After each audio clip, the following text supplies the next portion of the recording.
If you've ever been told your disability means your dreams have to shrink, your income has to stay small, and your future has to be limited, this video is for you. Because the truth is, a disability can change your path, but it does not cancel your potential. It doesn't erase your discipline. It doesn't take away your right to build stability, confidence, and a life you're proud of.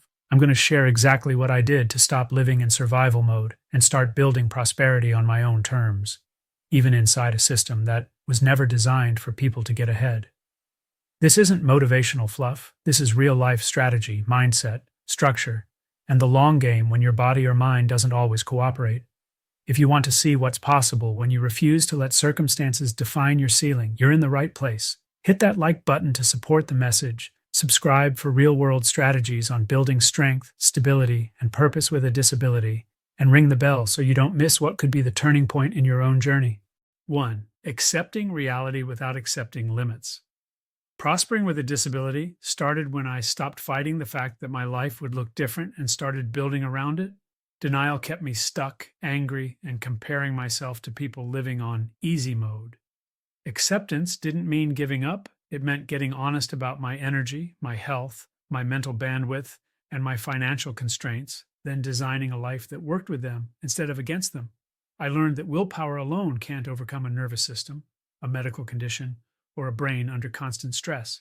Structure can, systems can, identity can. I stopped asking, why can't I live like everyone else? And started asking, given my reality, how do I build the strongest life possible? That shift alone changed everything. I stopped chasing unrealistic timelines and started playing the long game. Small wins became meaningful. Consistency became more important than intensity. I built routines that respected recovery, sleep, and mental health. I learned to pace instead of crash. Prosperity for me wasn't about becoming a billionaire. It was about stability, dignity, peace of mind, and forward momentum. Once I defined success on my terms, not society's, I could finally move toward it instead of feeling like I was always behind. 2. Turning discipline into my superpower. Disability forced me to rely on discipline instead of motivation. Motivation comes and goes, but structure stays. I built daily routines that removed decision fatigue and kept me moving even on low-energy days. Wake time, movement, reading, learning, creating, and resting all had a place. Monk mode wasn't about being extreme. It was about reducing chaos. I cut out alcohol, dopamine traps, and habits that drained me. I simplified my environment so the right choice became the easy choice. When your body or mind already works harder than most, wasted energy is expensive. Discipline gave me control when my health felt uncontrollable. It gave me identity when illness tried to define me. I stopped seeing myself as someone on ODSP and started seeing myself as a disciplined man building a future. That identity shift changed how I trained, how I studied, how I handled money, and how I spoke to myself. Prosperity begins in the mind. A disciplined mind creates disciplined actions. Disciplined actions compound into a disciplined life.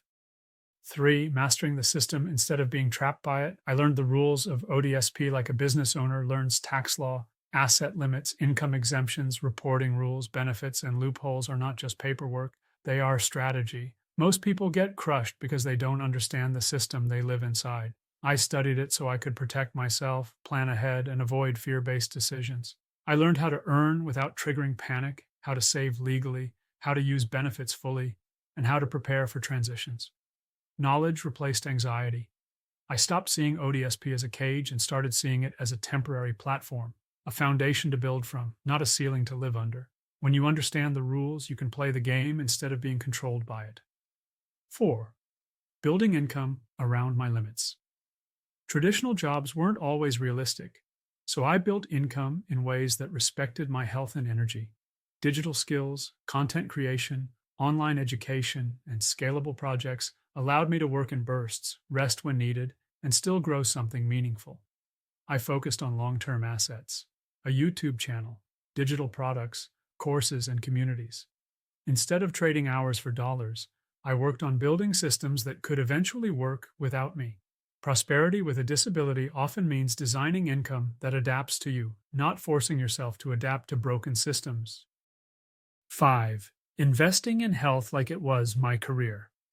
My body and mind are my primary assets. Training, nutrition, sleep, and mental health practices were not optional. They were non-negotiable. Exercise became medicine, structure became therapy, sobriety became clarity. I learned that prosperity is impossible when your nervous system is in survival mode.